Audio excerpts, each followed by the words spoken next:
Good evening, Central Illinois. Good evening, Sports 2.0 Network followers. Welcome to the Colten Kahler Show, hosted by yours truly. Pleased to be joined tonight by Metamora legend Ethan Skinder. Ethan, thanks for coming on and joining me here tonight. Hey, man, it's my pleasure. It's good to be on. It's good to be on.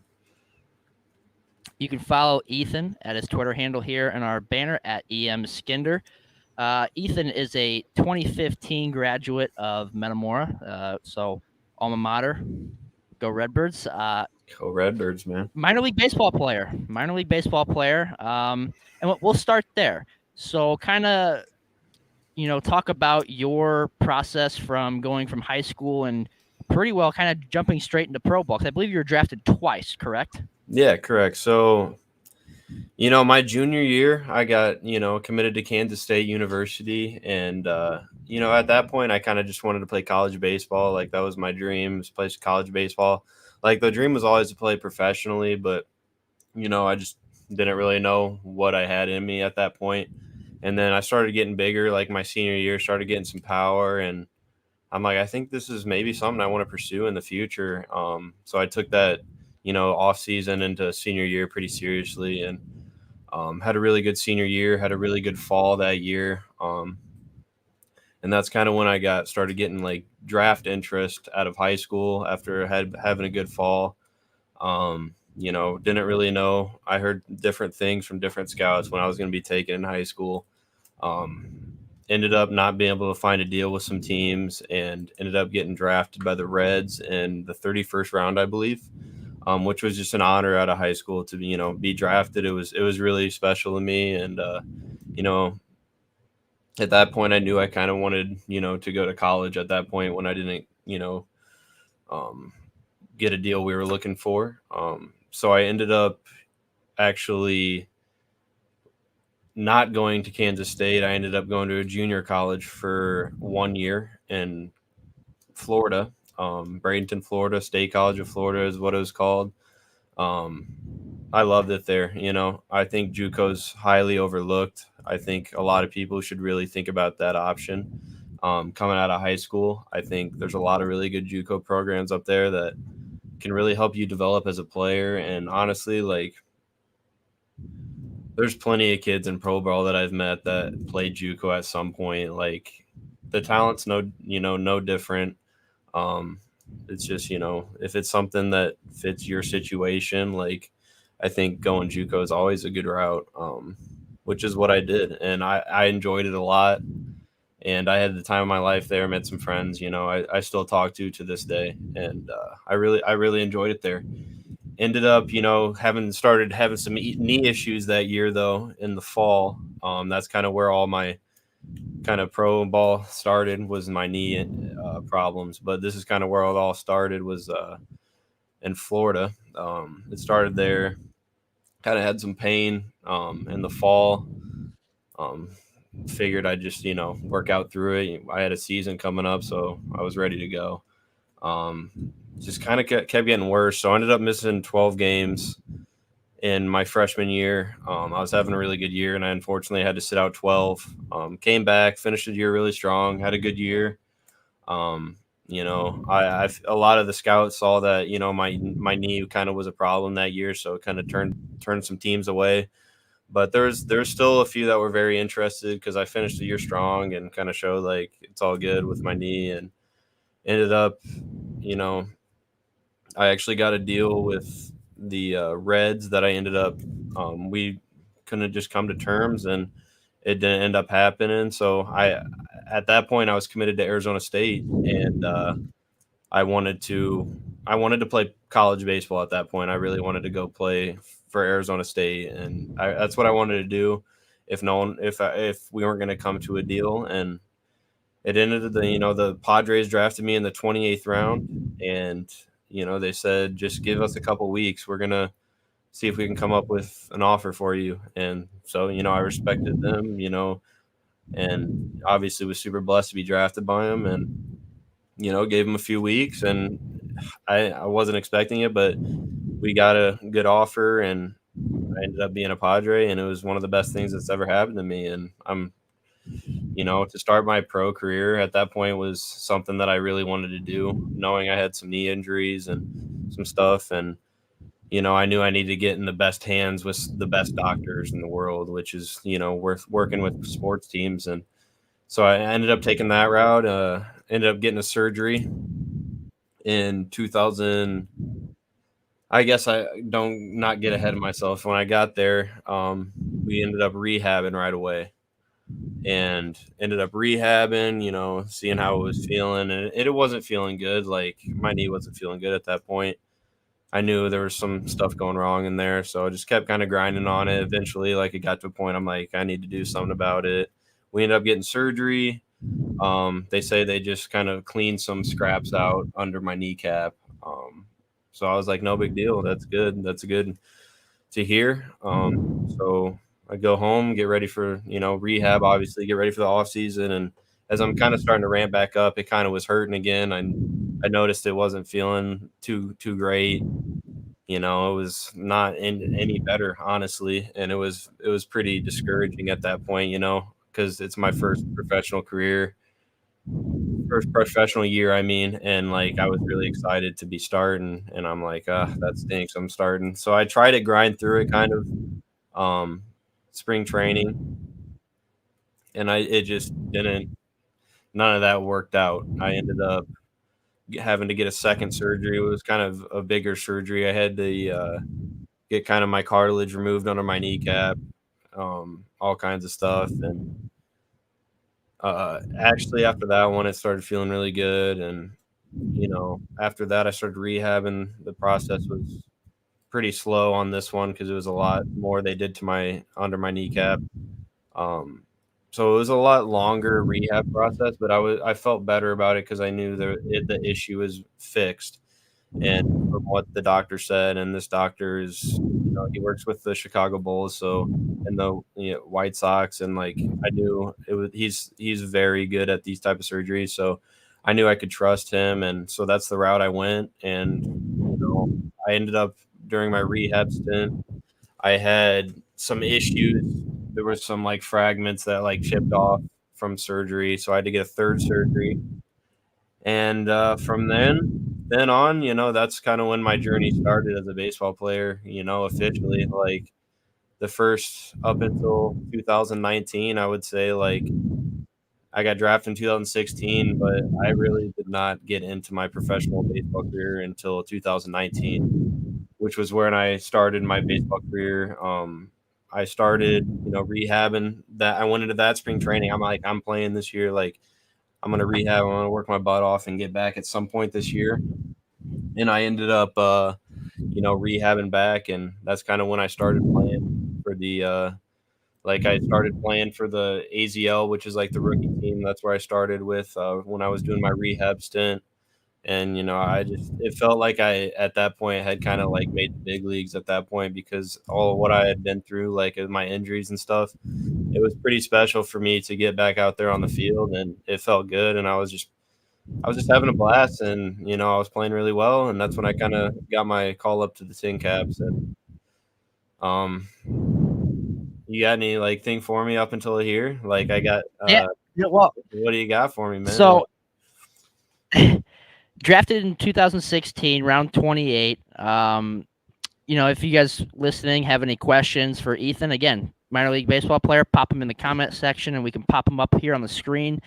Um, so you get bumped up to high single A, and that's the Fort Wayne Tin Caps, and they are in the Midwest League with Peoria Chiefs. Did you go to Peoria Chiefs games growing up? I'm assuming. Oh, absolutely. Like I was just cleaning out my room the other day when I got back, and I saw all these balls from old Peoria Chief players that used to play that were signed. It was funny, like going through it. I'm like, that's crazy. Like ended up playing them in 2019, and actually, like that was the second series of professional baseball that I played in. It was in 2019 I got called up to Fort Wayne.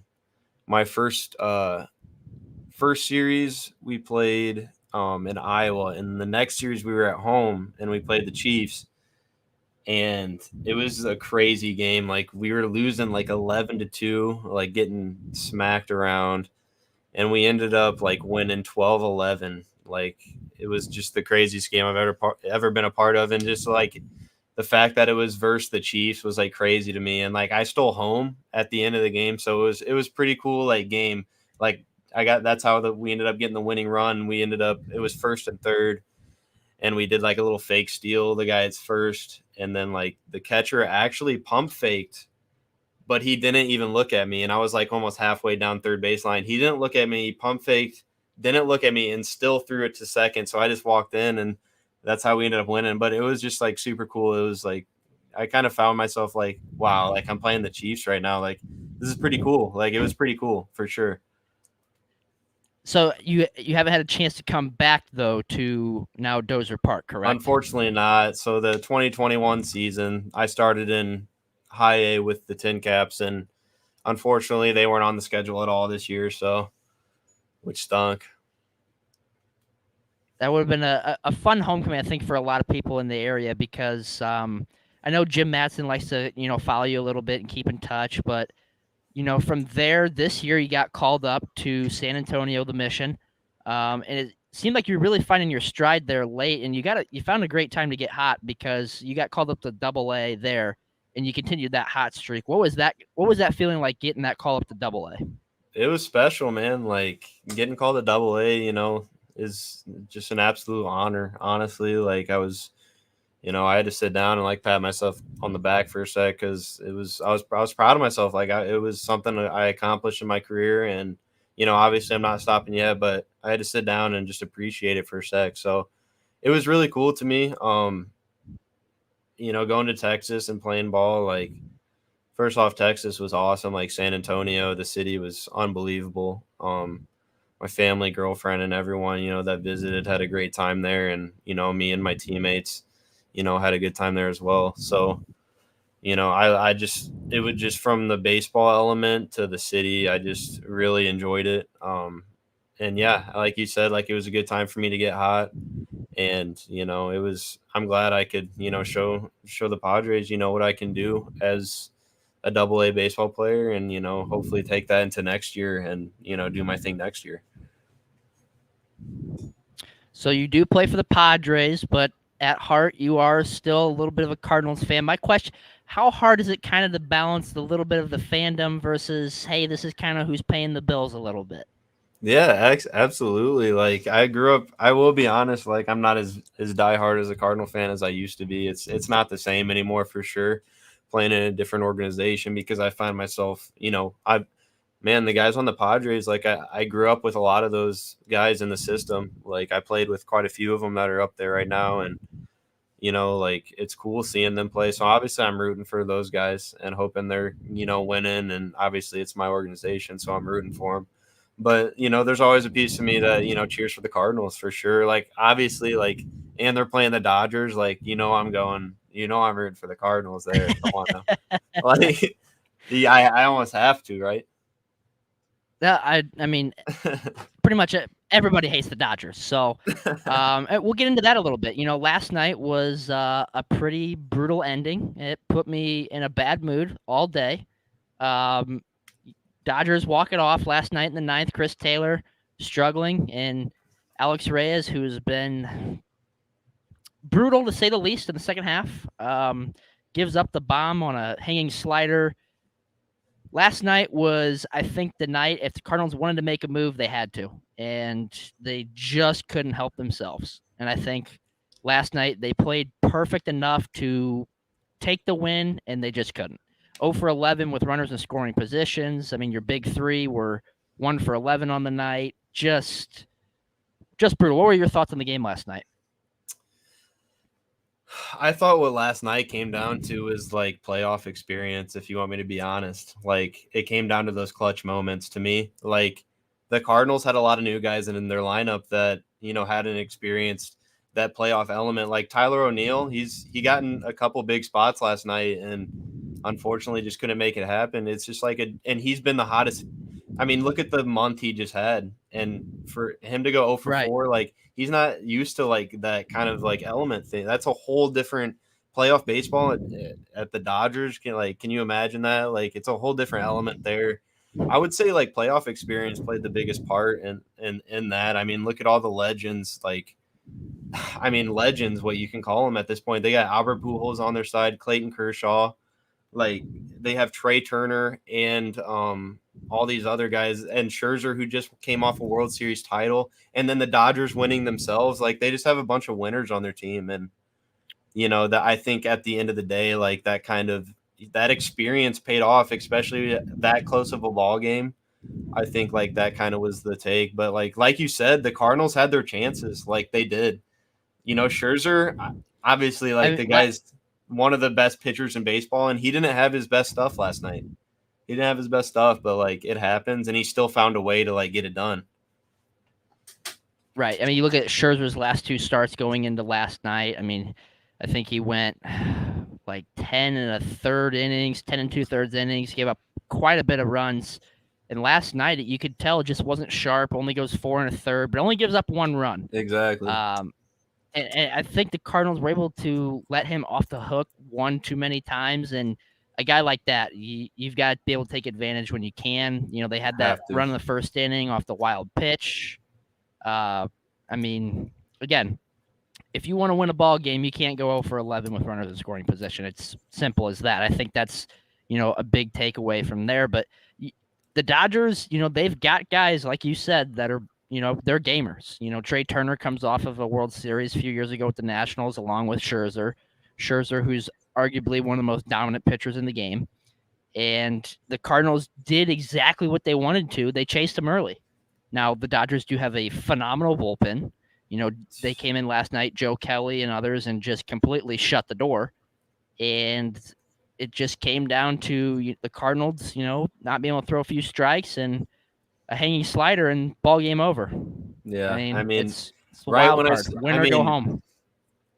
And you got Turner or Chris Taylor coming up too that hit the homer. I mean, right when he came up, I looked at my buddy and my dad, and I was like, this guy's been pretty cold lately, and this guy, like I love watching him hit. I think he's one of the best hitters. Like he's just so underrated. I think he just absolutely rakes. I was like, he's going to be a problem to get out, and he's been boom. cold, but he's kind of one of their more clutch hitters. Yeah, exactly. He's clutch. Like had so many. He's like Turner, man. Like they're just so clutch in the postseason. Like Turner tying that ball game. Like that's what he's done all postseason. Like it's crazy.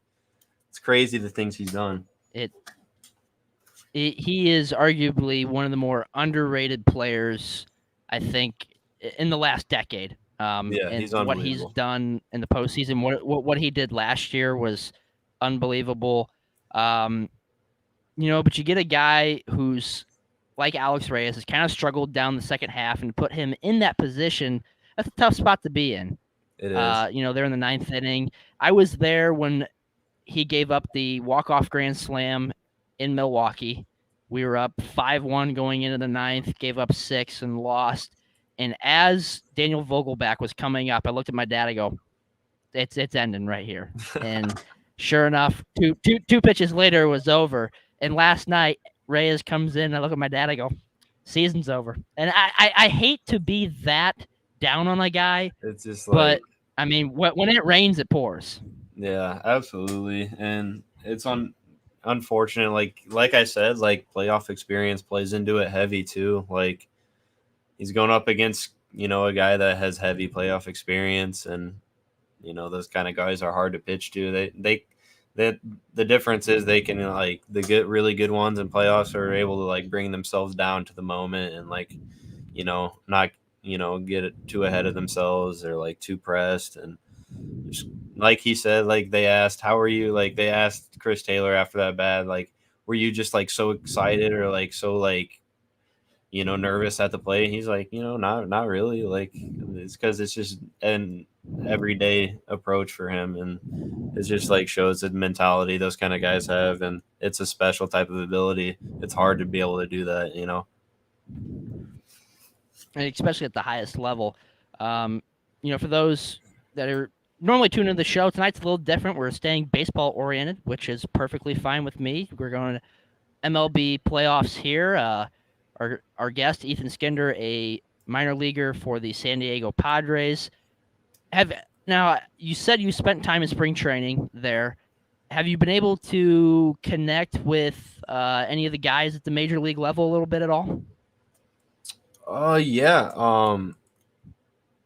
So I worked with Cronenworth quite a bit. Like I would say in the year the in 2020, like the COVID year, I was out there in February working. Mm-hmm. So I was able to work with with a lot of them, like Hosmer and like just a lot of the players that were out there at that point, like Cronenworth. And that was the first year like Cronenworth came to the org, and just a really good dude, and kind of put me on his wing and work with me for like a couple weeks. It was cool. And um yeah, it was just a cool experience, meet the coaches. Like going out there early is kind of fun because like that's when the big leaguers are out there. So if they want, they'll bring you over in their drills and kind of work with you. But it's a cool experience, getting to meet those kind of guys. Like they're the in the show where you want to be, and you just kind of have that certain amount of respect for them because it's just like a respect level thing, and those guys did it, and they're where I want to be. So, but yeah, I mean Tatis, like I came into the system with him in 16 when he got traded over from the White Sox. That was my first year as well. Man, like honestly, like one of the nicest guys I've ever met. Like genuine dude, like, and it's just like I couldn't. It doesn't surprise me the like way he's played. Like when I saw him in 16, I was like, this kid's gonna be special, and he's just continued. And like what he's done is just gone past what I thought. Like it's like insane how good he's became and how good he's gonna be. Like it's incredible, honestly. I've got one more kind of question about the Cardinals, and now heading into the off season, they've got I think a few areas that need to be answered. What do you feel is the biggest need for the Cardinals to fill this off season? Man, I would say like a big power bat, but then like at the same time, like they had three guys that went 30, 30, 30. Like that's pretty insane. I would say like a dominant starter. Like they need like a pretty dominant guy.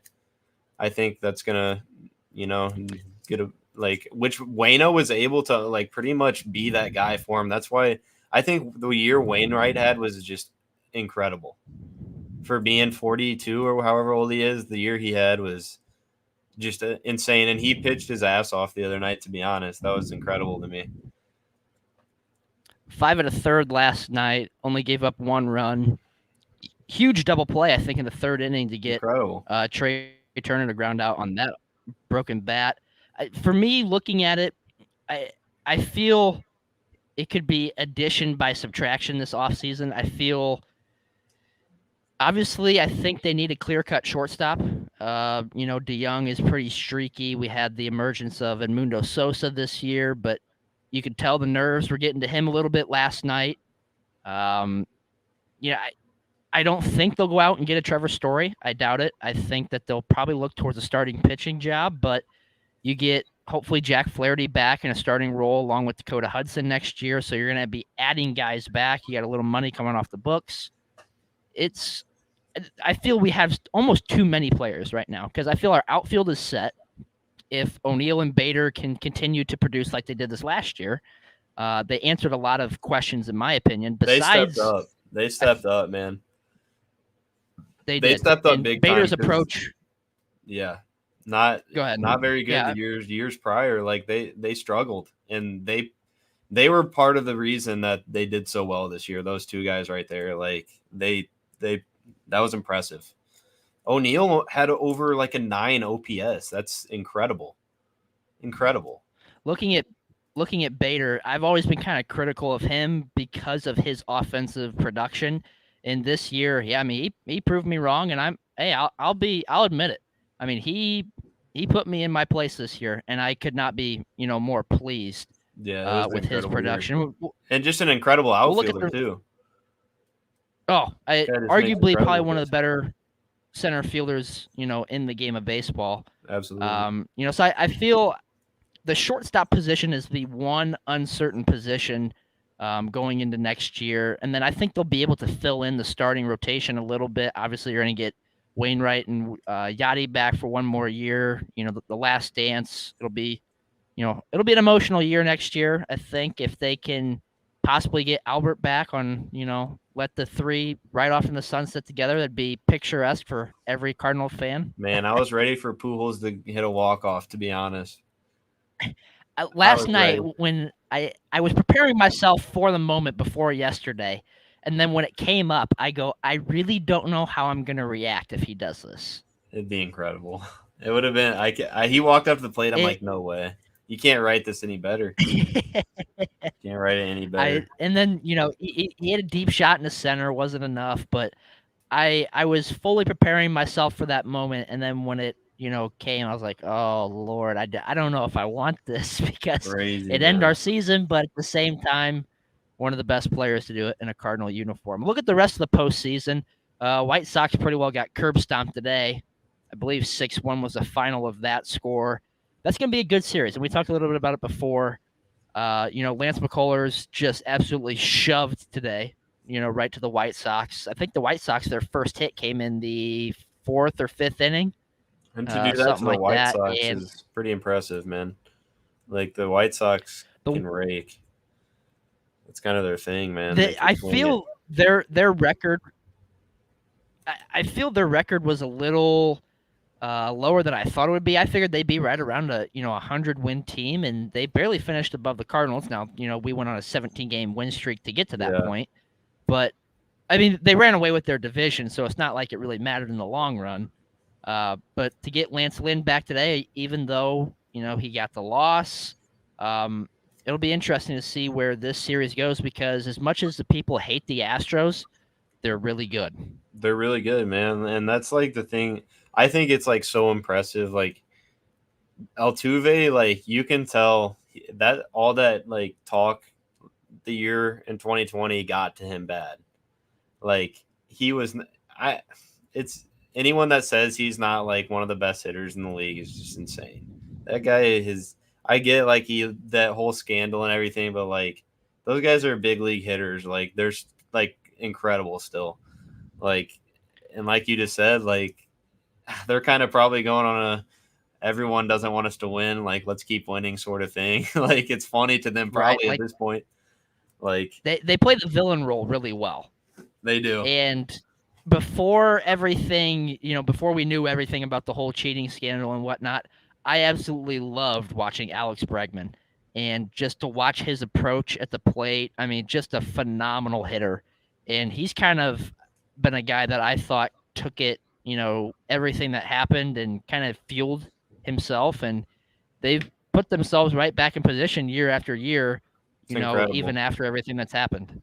Yeah, I mean, because honestly, like it's easy to say, like I'm not going to listen to what anyone says, but like everyone was talking about that. People still talk about that. Like it would be hard to be like I cannot let this get to my head at all because like it would be hard because some of these guys maybe it wasn't their idea, maybe they didn't have anything to do with it. Who knows? I don't know. But like at the end of the day, they're not going to say anything and they're just going to wear it. But to to get over it and get over the crap talk, I think is impressive. And what they've done since that is has been impressive to me as well. Like even though obviously cheating like that is not a good thing, but it's been impressive what they've done since. I think, but Looking at the other American League series, you got Boston and Tampa, another divisional rivalry. Boston with the big wild card win over the Yankees. How would it feel to be getting 300 plus million to only go 3 1/3? It's a pretty good man, gig for Garrett Cole, even though I'm sure he's yeah, not happy. he's not happy, bro. That's a tough one. I mean, Xander Bogarts, man, that guy's a ton. That was a bomb. Like you just got to tip your cap at the end of the day. Like he hit his fastball and he hit it good. That was And impressive. I think Tampa is proving everything about the game of baseball and the money side of it and the market side wrong to everyone that thinks baseball is only a large market sport. It's not. Because not I, only did Tampa lose their best starter, in my opinion, Blake Snell, lost him to San Diego, but then they just say, we're just going to go win the division over 100 games and we're just going to go back to the playoffs and just do what we can. I mean, It's Cash, incredible. he's incredible as a Well, manager. I mean, As a there's no manager, like, incredible. it's not an accident, dude. Like, I think Tampa Bay has one of the best developmental systems in the league. And I say that because, like, look at their minor league teams. I believe they have three minor league teams that won their division in like either low A, double A, triple A. Like, three out of like the five like levels, or four out of five like won their division. And then your big league teams winning the division. Like, winning's like a culture, and you can see it's like, I mean, like you just said, like, I don't, like you just said, it's just happening, and you don't know how, but winning's a culture, and it just happens if you guys just, like have a, like, whatever they're doing, who knows, but they're doing something right. Well, and not to mention that, most people's best prospects are still in the minor league, and their best prospect is just kicking it at the major league level and having a time doing it. Wander Franco. I mean, they're just for a team that was. I thought back in the day with Joe Madden and Ben Zobrist, they were pretty underrated. But now, I mean, they're just as good as any big market team, and I they mean, have yeah, less like, resources and less money. and then they got these young pitchers that are like the McClanahan in 19 had just left for the Midwest League when I got there. So he went from 19 to 21 a big leaguer, and I believe he got there in 20 actually. That's just low A to high of the big leagues, like that's crazy. Um, and then they had Shane Baz, who just got called up and has been killing it. Like, I faced him in 19, like, and now he's, potentially going to be one of the best pitchers in the big leagues. It's just crazy how fast people can just get there to that like level, and then it's, they click, and then from there it's just on. Looking at that matchup tonight, Boston and Tampa about to get underway here. Eduardo Rodriguez pitching for the Red Sox and Shane McClanahan pitching for the Rays. I think that'll be a good game. Nathan Eovaldi pitched really well on Wednesday night, and this will be a really good 5-game series between these division rivals that have kind of started to pick up a little bit of a big rivalry because the last few years Tampa Bay has really taken it to both the Yankees and the Red Sox. Tampa Bay's been incredible. They've been incredible. I'm excited to watch the series as well. It'll be a good series, no doubt about We'll that. look at the National League, and we'll just look at the Dodgers and Giants series, and then we'll wrap things up. As a Padre organization player, would you like to see both teams just lose here? Yeah, for real. Yeah, it's just pretty much at the end of the day, if you just know you're going to see good baseball, so kind of just like watch and learn sort of thing. Like, this, it's crazy. Like, that's, you know where you want to be, and they're doing it. So it's like, San Francisco, LA. That'll be just incredible series. Both 100 wins, like that. It's going to be fun to watch that series. Like, it'll be a face off. That's for sure, man. Looking at the pitching, I think that's pretty what's going to try and dominate this series. I think the Dodgers have the upper hand, but the Giants were able to avoid the Dodgers all year, even without kind of having that upper hand in the pitching. The Giants pick up Chris Bryant at the trade deadline, which only improves their team that they have. You've got savvy veterans on that It's team a with vet thing. Like, Belt that's and at with the end of the day. Like, um, that's what it is. Like you just said, at the end of I mean, I look at their roster. Like, they don't have very many people that are even under 30. Like, their rosters, a lot of them are high 30s, mid 30s, like low 30s. It's pretty incredible. Like, they just have a lot of people that know what they're doing and have that experience at, the playoff and championship level. And it goes that far. Like, and it goes to show, like, 100, and they won their division and beat the Dodgers. Like, that's hard to do, and they did it. So it's pretty incredible.